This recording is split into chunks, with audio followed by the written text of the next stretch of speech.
राज्याची खरीप हंगामाची बैठक या ठिकाणी झाली। बैठकीला दोन्ही सन्माननीय मुख्यमंत्री महोदय, कृषी मंत्री, कृषी राज्यमंत्री आणि विविध जिल्ह्यांचे पालकमंत्री उपस्थित होते। सर्व महाराष्ट्र शासनाचे वरिष्ठ अधिकारी,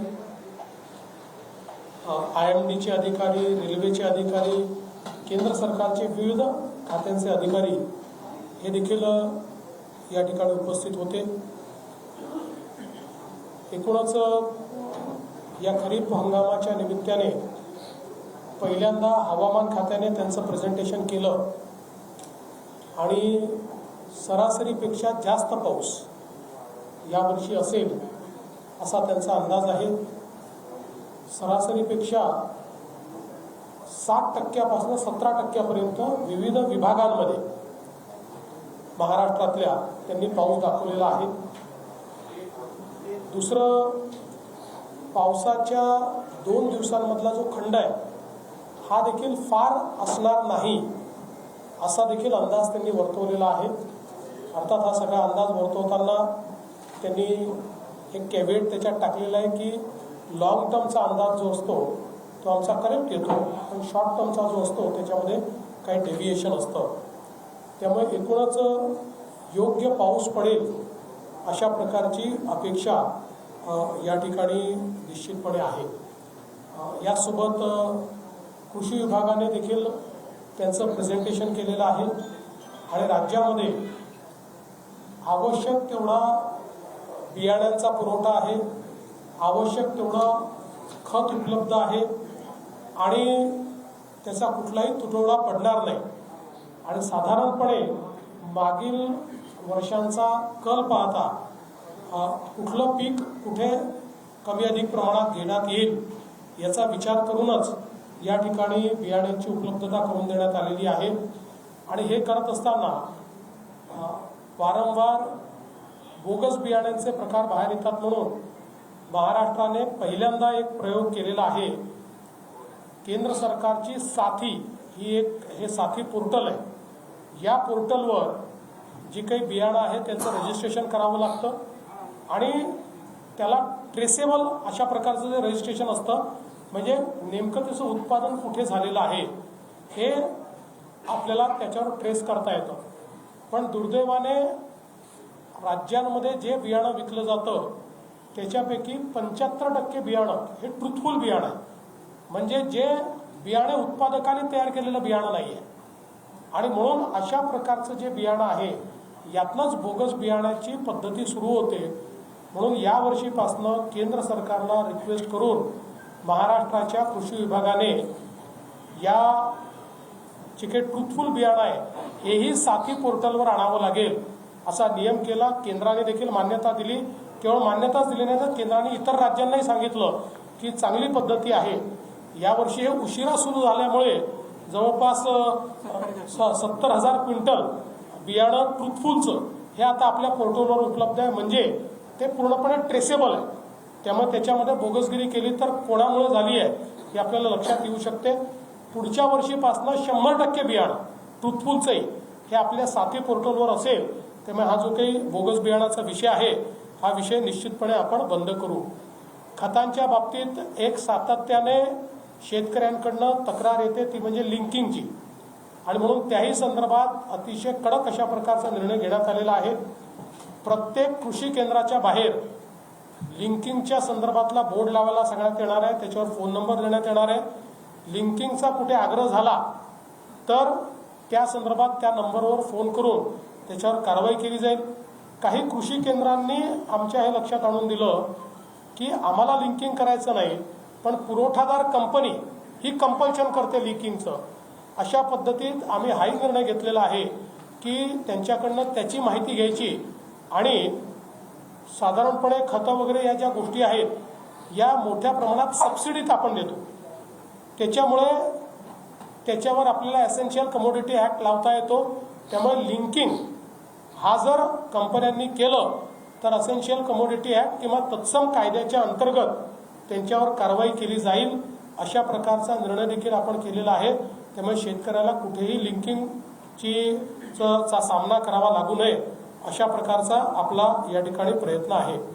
विशेषतः दुर्गम भागामध्ये सर्व गोष्टी पोहोचल्या पाहिजेत या संदर्भातला आपला प्रयत्न आहे। कीड व्यवस्थापनाच्या संदर्भात देखील मोठ्या प्रमाणात आपण प्रयत्न करतो आहोत, कारण चांगला हंगाम असू शकेल अशा पद्धतीची परिस्थिती असल्यामुळे या कृषी मंत्री चांगला हंगाम असू शकेल अशा प्रकारची परिस्थिती असल्यामुळे कीड व्यवस्थापन हे अतिशय महत्त्वाचं आहे। कारण इकडे ना इथे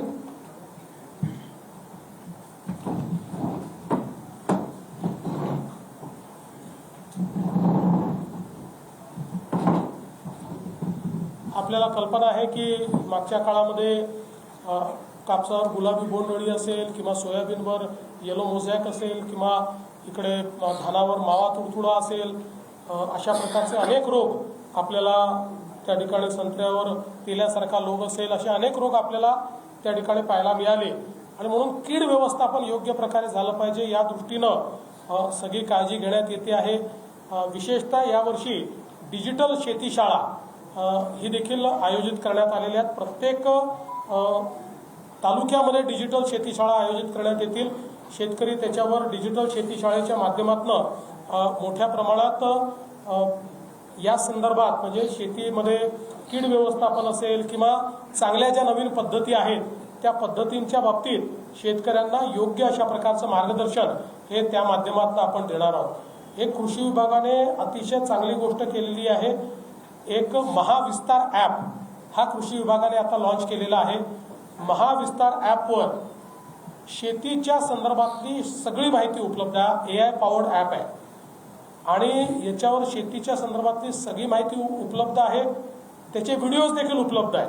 म्हणजे कोणालाही शेतीतला कुठलाही प्रश्न आला, कुठली लागवड करायची आहे त्याची काय पद्धती आहे, कुठली कीड व्यवस्थापन करायचं आहे त्याची काय पद्धती आहे, काय वापरलं पाहिजे, कुठल्या स्टेजवर काय वापरलं पाहिजे, अशी सगळी माहिती त्याच्यामध्ये आहे। त्याचे व्हिडिओज देखील आहे आणि त्याच्यासोबत एक चॅटबॉट देखील आहे जो मराठीमध्ये उपलब्ध आहे। त्याच्यावर कुठलाही प्रश्न हा शेतकऱ्यांनी विचारला तर त्याला योग्य उत्तर त्याच्यावर मिळेल आणि त्या उत्तराचा सोर्स काय हे देखील त्या ठिकाणी मिळेल।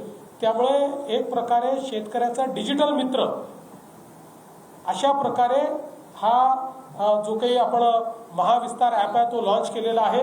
हा गुगल प्ले स्टोअरवर आहे, तो शेतकऱ्यांनी डाउनलोड करावा अशा प्रकारची आम्ही त्यांना विनंती करणार आहोत। लवकरच आमचा प्रयत्न आहे की यातला जो चॅटबॉट आहे हा आम्ही मेटावर देखील म्हणजे व्हॉट्सअपवर देखील आणू, जेणेकरून व्हॉट्सअपच्या माध्यमातून त्यांना या चॅटबॉटचा उपयोग करून कुठलीही शंका असेल, अगदी याच्यावर आता कुठल्या मार्केटमध्ये कुठल्या कमोडिटीचे काय भाव आहेत, कुठल्या शेतमालाचे भाव काय आहेत याची रिअल टाइम माहिती त्यांना मिळू शकते किंवा कीड व्यवस्थापनाच्या संदर्भातली एखादी माहिती मिळू शकते, एखादी आंतरपिकाच्या संदर्भातली माहिती त्यांना पाहिजे असेल ती मिळू शकते। कुठल्याही प्रकारची सगळ्या प्रकारची माहिती हा डिजिटल मित्र त्या ठिकाणी निश्चितपणे देणार आहे। यापूर्वी आम्ही SLBCची देखील बैठक घेतली आहे। SLBCच्या माध्यमातून शेतकऱ्यांना योग्य प्रकारे कर्ज पुरवठा झाला पाहिजे या संदर्भात आपण त्या ठिकाणी बँकांना सांगितलेलं आहे। आजही सर्व जिल्हाधिकाऱ्यांना सांगितलेलं आहे की त्या जिल्ह्यातल्या लीड बँकांची बैठक घेऊन आणि सगळ्या बँकर्सला एकत्रित करून योग्य वेळेत हा पतपुरवठा त्यांना होईल असा प्रयत्न केला पाहिजे। परवाच्या बैठकीत रिझर्व्ह बँकेसहित सगळ्या SLBCच्या प्रमुख बँकर्सने मान्य केलेलं आहे की कुठेही सिबिलची अट आम्ही ठेवणार नाही आणि त्या संदर्भात त्यांनी हेही मान्य केलं आहे की एखाद्या ब्रँचमध्ये जर सिबिलची मागणी करण्यात आली तर त्या ब्रँचवर आम्ही कारवाई करू। त्यामुळे त्याच्याकडेही आमचं अतिशय बारीक लक्ष जे आहे हे या ठिकाणी असणार आहे। वेगवेगळ्या ज्या नवीन पद्धती आहेत ज्याच्यामध्ये फलोत्पादनामध्ये आपल्याला वाढ करायची आहे, नैसर्गिक शेतीमध्ये आपल्याला वाढ करायची आहे, गटशेतीमध्ये आपल्याला वाढ करायची आहे, बांबू लागवडीमध्ये आपल्याला वाढ करायची आहे, विविध प्रकारचे जे अन्य पीक आहेत की ज्यातनं शेतकऱ्यांना एक प्रकारे कॅश क्रॉप म्हणू शकतो आपण, सुगंधी फुलं असतील, वनस्पती असतील, असे वेगवेगळे या संदर्भातले छोटे छोटे कार्यक्रम हे देखील आपण आयोजित केलेले आहेत ज्यातनं शेतकऱ्यांना अधिकाधिक फायदा मिळावा आणि याचं संपूर्ण नियोजन हे आपण केलेलं आहे। त्यामुळे एकूणच या खरीप हंगाम बैठकीमध्ये या हंगामामध्ये रेकॉर्ड अशा प्रकारचं उत्पादन आपल्याला व्हावं, म्हणजे आपण जे टार्गेट ठेवलेलं आहे ते 2,04,000 metric ton, sorry 204 metric ton, 2,04,000 नाही, 204 लक्ष मेट्रिक टन, बरोबर आहे. 204 लक्ष मेट्रिक टनाचं जे आपण लक्ष या ठिकाणी ठेवलेलं आहे, हे आत्तापर्यंतचं म्हणजे यावर्षीचं आपलं 1.87 झालेलं आहे. तर त्या तुलनेमध्ये त्याच्याही पेक्षा जास्त हे लक्ष आपण यावर्षी ठेवलेलं आहे. आणि चांगला मान्सून झाला तर नेहमी आपला कृषी विकासाचा दर चांगला असतो, आपली उत्पादकता चांगली असते. त्यामुळे अधिक उत्पादकता कशी मिळेल हा प्रयत्न आपला चाललेला आहे. यासोबत शेतीच्या क्षेत्रामध्ये गुंतवणूक वाढवण्याचा आमचा प्रयत्न आहे आणि म्हणून दरवर्षी 5,000 कोटी रुपये गुंतवणुकीच्या माध्यमातून, हे केवळ मदत म्हणून नाही, रिलीफ अँड रिहॅबिलिटेशन नाही, अशा प्रकारचा आमचा प्रयत्न आहे. आजच जवळपास 1,000 कोटीचे 1,51,000 शेतकऱ्यांना विविध प्रकारच्या ज्या काही त्यांच्या मागण्या आहेत त्या मागण्या पूर्ण करण्याच्या दृष्टीनं यादीला आम्ही मान्यता दिलेली आहे. आता फर्स्ट कम फर्स्ट सर्व बेसिसवर आमच्या पोर्टलवर ते जशी मागणी करतील त्या हिशोबाने त्यांना त्या ठिकाणी अर्थातच फंड्सच्या उपलब्धतेप्रमाणे त्या वस्तू मिळतील अशा प्रकारची व्यवस्था आपण केलेली आहे. त्यामुळे मला असं वाटतं की या इन्व्हेस्टमेंटमुळे शेती शाश्वत करणे आणि शेतीची उत्पादकता वाढवणे अशा प्रकारची मदत देखील आपल्याला मिळेल. मला असं वाटतं की एक चांगला हंगाम करण्याच्या दृष्टीनं आमचा प्रयत्न आहे. अर्थातच या सगळ्या काळामध्ये वातावरणातल्या बदलामुळे काही डिझास्टर्सचा सामना देखील करावा लागेल. कधी अतिवृष्टी होते, कधी एखाद्या भागामध्ये खूप मोठ्या प्रमाणात पाऊस येतो. असे जे काही वेगवेगळ्या गोष्टी आहेत, अगदी अतिवृष्टीमुळे कधी दुबार पेरणी करावी लागते, कधी उभ्या पिकांना त्याचं नुकसान होतं. या घटना अलीकडच्या काळात मोठ्या प्रमाणात घडतात. त्याची अर्ली वॉर्निंग आपल्याला कशी देता येईल हा प्रयत्न मात्र आमचा यावेळी IMDच्या मदतीने राहणार आहे. त्या संदर्भात एक डिसिमिनेशनची सिस्टीम देखील आम्ही तयार केलेली आहे, त्याचा देखील आम्ही प्रयत्न करू. त्यामुळे या खरीप हंगामाच्या आमच्या सर्व शेतकऱ्यांना मी अतिशय मनपूर्वक शुभेच्छा देतो.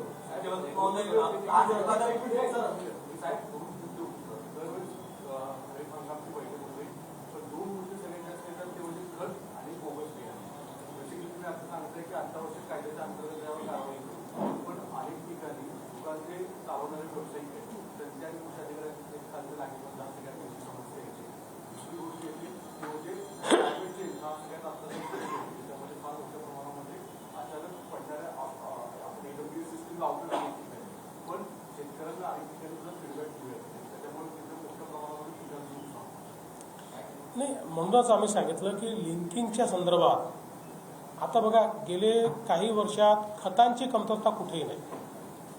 आपण बघितलं एक जमाना होता 2014 पूर्वी की खतांकरता लाईनी लागायच्या, लोक लाईनीत मेलेले देखील आपण पाहिले. आता ती पद्धती नाही आहे. खतांमध्ये कुठे प्रॉब्लेम आहे की त्याच्यासोबत लिंकिंग, म्हणजे हे खत घ्या याच्यासोबत हे बियाणं घ्या, हे खत घ्या याच्यासोबत हे कीटकनाशक घ्या, अशा प्रकारचं जे लिंकिंग आहे त्याच्याबद्दलचा अनरेस्ट आहे. आणि त्याच्यावर आता आपण एक मोठी मोहीम या ठिकाणी आखलेली आहे. आणि बोगस बियाण्याच्या संदर्भात यावर्षी मी जसं सांगितलं की आता ट्रुथफुल बियाणंही पोर्टलवर आणलेलं आहे. अर्थात ते 100% आम्ही आणू शकलेलो नाही, कारण हे पहिलं वर्ष आहे. पुढच्या वर्षीपर्यंत आपण 100% ते पोर्टलवर आणू. त्यामुळे माझी शेतकऱ्यांना विनंती आहे की शक्यतोवर साथी पोर्टलवर प्रमाणित बियाणंच त्यांनी घ्यावं.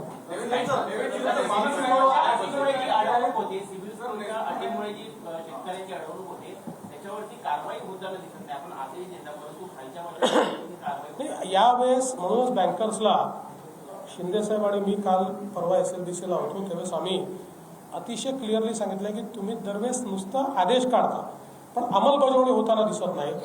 त्यामुळे जो अंमलबजावणी करणार नाही त्याच्यावर कारवाई करण्याची हमी तुम्ही घ्या. तर SLBCने हा निर्णय केलेला आहे की ज्या ठिकाणी एकतर SLBCचे सगळे मेंबर्स सगळ्या बँकांची बैठक घेणार आहेत, सर्व ब्रँचेसची, की कोणी सिबिल मागायचं नाही आणि तरीही कोणी सिबिल मागितलं तर त्याच्यावर कारवाई करायचं त्यांनी आश्वासन दिलं. अतिवृष्टीचा मुद्दा उपस्थित केला. मराठवाडा आणि विदर्भामध्ये विशेषतः सोयाबीन आणि कापूस मोठ्या प्रमाणात येतात. तर त्या ठिकाणी जर शेतकऱ्यांना याच्या माध्यमातून अतिवृष्टी झाल्यामुळे जे मोठं मोठं संकट येतं त्या ठिकाणी अनेक भागांमध्ये जे कृषी अधिकारी आहेत किंवा तलाठी यंत्रणा आहे ती पंचनामे करू शकत नाही. याच्या माध्यमातून जे काही पंचनामे जलदगतीने करून आता असं आहे की पहिल्यांदा तर ॲग्रिस्टॅक हा प्रकल्प आपण हातामध्ये घेतलेला आहे. ॲग्रिस्टॅकमुळे त्यांचा सगळा डेटा हा आपल्याकडे आहे. आपण जसं आपला आधार क्रमांक आहे तसा ॲग्रिस्टॅकचा क्रमांक हा शेतकऱ्याचा क्रमांक आहे. हा शेतकऱ्याचा युनिक नंबर आहे. त्याच्यामुळे त्याच्यावर आधारित आता आपण हा प्रयत्न करणार आहोत की संपूर्ण पंचनामे असतील किंवा अशा प्रकारचे जे इंटरव्हेन्शन्स आहेत हे तंत्रज्ञानावर आधारितच करायचे. आत्तापर्यंत आपल्याकडे ते डिजिटली उपलब्ध नसल्यामुळे तंत्रज्ञानावर आधारित करत असताना त्याचा ट्रुथफुलनेस हा आपल्याला त्या ठिकाणी पाहता यायचा नाही. म्हणजे एक उदाहरण द्यायचं झालं तर आपल्याला हे जे काही वेगवेगळ्या प्रकारे इन्शुरन्समध्ये घोटाळे झाले जे आपल्याला पाहायला मिळेल की लोकांनी दुसऱ्याच्याच जमिनीवर इन्शुरन्स काढला किंवा वेगळ्याच क्रॉपचा इन्शुरन्स काढला किंवा गायरान जमिनीवर इन्शुरन्स दाखवला. या सगळ्या गोष्टी आपल्याला याच्यामध्ये टाळता येतील आणि आता आपल्याजवळ असं इन्स्ट्रुमेंट उपलब्ध झालेलं आहे की ज्यातनं डिजिटली आपण पंचनामे करू शकतो.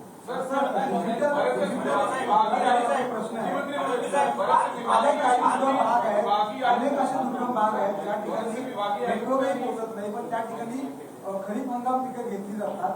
मात्र तुम्ही जसं म्हणताय की ऍप आपण विकसित केलेला आहे त्या ऍपवरती अनेक प्रश्नांची उत्तरं शेतकऱ्यांना मिळतील मात्र तिथे नेटवर्कही नसतं. तर त्यासाठी सरकार काही उपाययोजना असं आहे की जिथे नेटवर्क नाही तिथे आपलं विस्तारक असतोच आपली सगळी यंत्रणा